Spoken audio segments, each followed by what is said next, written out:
சாப்பாடு தான் மெயின் பாதிப்பு. சாப்பாடுக்கு ஆதரவுக்கு ஆள் இல்லையே. இன்னும் ஃபேமிலி மெம்பர்ஸ் கூட இன்னும் நல்லா டைம் ஸ்பெண்ட் பண்ணுற மாதிரி இருக்கும். நம்மளால வேலைக்கும் போக முடியல, தொழில் பாதிக்கப்பட்டுட்டு கையில் காசு கிடையாது. நிறைய பேருக்கு ஒர்க் அஃபெக்ட் ஆகும், ஒர்க் ஃப்ரம் ஹோம் வரும். ஸோ அதனால வீட்டில் சேலரி கம்மியாகும். நான் கடையில் தான் ஒர்க் பண்ணுறேங்க. லாக்டவுன் அப்படின்னா வீட்டில் தான் வேலை பார்க்கணும், அப்புறம் பிள்ளைங்களை பாதுகாக்கணும். ஃப்ரெண்ட்ஸை மீட் பண்ண முடியாது, ஸோ வீட்லேயே இருக்க மாதிரி இருக்கும்.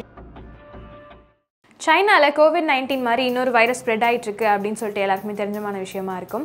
HMPV அப்படின்னு சொல்கிறாங்க இந்த வைரஸோட பேர், அதாவது ஹியூமன் மெட்டானிமா வைரஸ் அப்படின்னு சொல்கிறாங்க. இந்த வைரஸ் இந்தியாவில் 5 பேருக்கு எஃபெக்ட் ஆகிருக்கு அப்படின்றதும் தெரிய வந்திருக்கு. எல்லாரும் அச்சத்தோடு இருந்த நிலையில் கவர்மெண்ட் ஆஃப் தமிழ்நாடு நமக்கு என்ன சொல்லியிருக்காங்க அப்படின்னா, இந்த வைரஸ் ரொம்ப வீரியமானது கிடையாது. ஸோ யாரும் ரொம்ப பேனிக் ஆக வேண்டாம். நார்மலாக நீங்கள் எப்படி உங்களோட சேஃப்டிஸ் எல்லாம் நீங்கள் ஃபாலோ பண்ணிப்பீங்களோ அதே மாதிரி ஃபாலோ பண்ணிட்டு இருந்தாலே போதும் அப்படின்ற மாதிரி சொல்லியிருக்காங்க. இருந்தாலும் இந்த வைரஸ் எப்படி ஸ்ப்ரெட் ஆக போகுது அப்படின்ற ஒரு பயம் எல்லாருக்குமே இருந்துட்டு தான் இருக்குது. ஒரு வேளை திருப்பி லாக்டவுன் போட்டாங்கன்னா மக்களோட மனநிலை எப்படி இருக்கும், போன லாக்டவுனில் அவங்க என்னெல்லாம் ஃபேஸ் பண்ணாங்க அப்படின்றத கேட்டு தெரிஞ்சுக்கலாம் வாங்க. சைனாவில் கொரோனா மாதிரி இன்னொரு வைரஸ் ஸ்ப்ரெட் ஆகிட்டு இருக்கு. இதனால லாக்டவுன் போட்டாங்கன்னா உங்களுக்கு என்ன மாதிரியான பாதிப்புகள் இருக்கும்? ஃபஸ்ட்டு பாதிக்கப்படுறது கண்டிப்பாக நம்மளோட ஒர்க்கு, நமக்கு ஒரு டெய்லி லைஃப் ஸ்டைல் நமக்கு வேணும் இல்லையா, அது இல்லைன்னா எப்போவுமே கஷ்டம்தான். ஸோ நிறைய பேருக்கு ஒர்க் அஃபெக்ட் ஆகும், ஒர்க் ஃப்ரம் ஹோம் வரும். ஸோ அதனால வீட்டில் சேலரி கம்மியாகும். நிறைய சுச்சுவேஷன்ஸ் நான்லாம் நிறைய பார்த்துருக்கேன். ஸோ அந்த மாதிரி வராமல் லைக் கவர்மெண்ட் ஆஃப் இந்தியா ஏதாவது ஒரு ப்ரிகாஷன் பண்ணாங்கன்னா கொஞ்சம் ஹெல்ப்ஃபுல்லாக இருக்கும். போன கொரோனா டைம்லேயே நாங்கள் ரொம்ப பாதிக்கப்பட்டோம் மேடம்.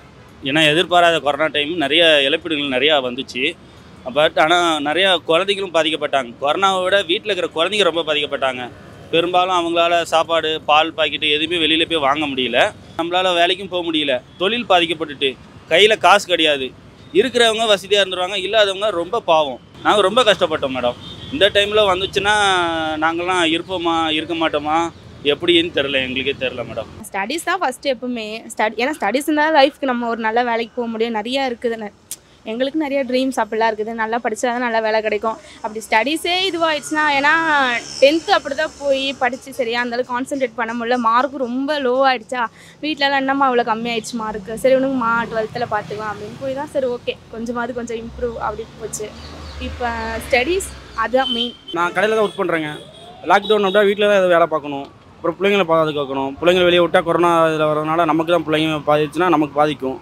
கிளாஸஸ்லாம் ஆன்லைனில் ஷிஃப்ட் ஆகும். ஸோ அது கண்டிப்பாக எங்களுக்கு கஷ்டமாக தான் இருக்கும். ரெகுலராக நாங்கள் போய் அட்டன் பண்ணாலே அது அந்தளவுக்கு இதுவாக இருக்காது. ஆன்லைன்லாம் மோஸ்ட்டாக அவ்வளோவா எஜுகேஷனுக்கு யாரும் இம்பார்ட்டன்ஸ் கொடுக்காத மாதிரி எங்களுக்கு அஃபெக்ட்னா இந்த மாதிரி தான் ஆன்லைன் கிளாஸ் சேஞ்ச் ஆகும். ஃப்ரெண்ட்ஸை மீட் பண்ண முடியாது, ஸோ வீட்லேயே இருக்க மாதிரி இருக்கும். எனக்கு பாதிப்பு சாப்பாடு தான் மெயின் பாதிப்பு. சாப்பாடுக்கு ஆதரவுக்கு ஆள் இல்லையே. லாக்டவுன் போட்டால் மோஸ்ட்லி கொரோனா எப்படி பாதிச்சதோ அதே மாதிரி தான். ஃபுல்லாக ஆன்லைன் கிளாஸு, ஆன்லைன் ஸ்கூல் அந்த மாதிரி தான் இருக்க போகுது. லாக்டவுன் போட்டால் வருமானம் இல்லாத வீட்டில் தான் உட்காந்து கிடக்கணும். என்ன ஒன்று பிள்ளை குட்டிகளும் கொஞ்சம் கஷ்டப்படுவாங்க.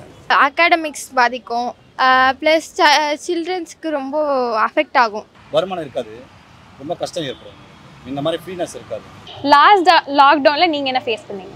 லாஸ்ட் லாக்டவுன் வந்ததுனால என்னோடய ஸ்கூல் லைஃபே நான் மிஸ் பண்ணேன். ஃபர்ஸ்ட் நான் தான் சொல்லணும், 9th ஸ்டாண்டர்டுங்கிறது எனக்கு லைக் 8th முடிச்சு ஒரு சீனியர் செகண்டரி போகிறது, அந்த லைஃபே நான் மிஸ் பண்ணேன் 9th ஸ்டாண்டர்டில். ஆக்சுவலாக எனக்கு பர்சனலாக அது ரொம்ப நல்ல விஷயமா தான் இருந்தது. நான் நல்லா ஒர்க் அவுட் பண்ண ஆரம்பித்தேன், டெரஸ் கார்டனிங் பண்ணேன். ஸோ எனக்கு அது ஒரு நல்ல யூஸ்ஃபுல்லான விஷயமா தான் இருந்தது. திருப்பி லாக்டவுன் வந்தால் என்னென்ன விஷயங்கள் சேஞ்ச் ஆகும்னு நினைக்கிறீங்க? உங்கள் லைஃப் ஸ்டைலில் என்ன சேஞ்ச் ஆகும்னு நினைக்கிறீங்க? மேபி இன்னும் ஃபேமிலி மெம்பர்ஸ் கூட இன்னும் நல்லா டைம் ஸ்பெண்ட் பண்ணுற மாதிரி இருக்கும். இப்போ எல்லாருமே ஒர்க்கிங் உமன்ஸ் ஒர்க் பண்ணுறாங்கன்னா, ஸோ அவங்களால அவ்வளோவா கான்டாக்ட் பண்ண முடியாது. வீட்டில் இருந்தால் எல்லாருக்கிட்டையும் நல்லா ஜாலியாக பேசுகிற மாதிரி அந்த ஒரு ஃபேமிலி டைம் கிடைக்கும். கவர்மெண்ட்க்கு நீங்கள் ஒரு ரிக்வெஸ்ட் வைப்பீங்க, லைக் ஒரு ப்ரிகாஷனரி எங்களுக்கு தேவைப்படுது அப்படின்னா எந்த மாதிரியான? எதுவாக இருந்தாலும் சரி பார்த்து பத்திரமா பண்ணுங்கள். அவேர்னஸ் நல்லா இது பண்ணணும்.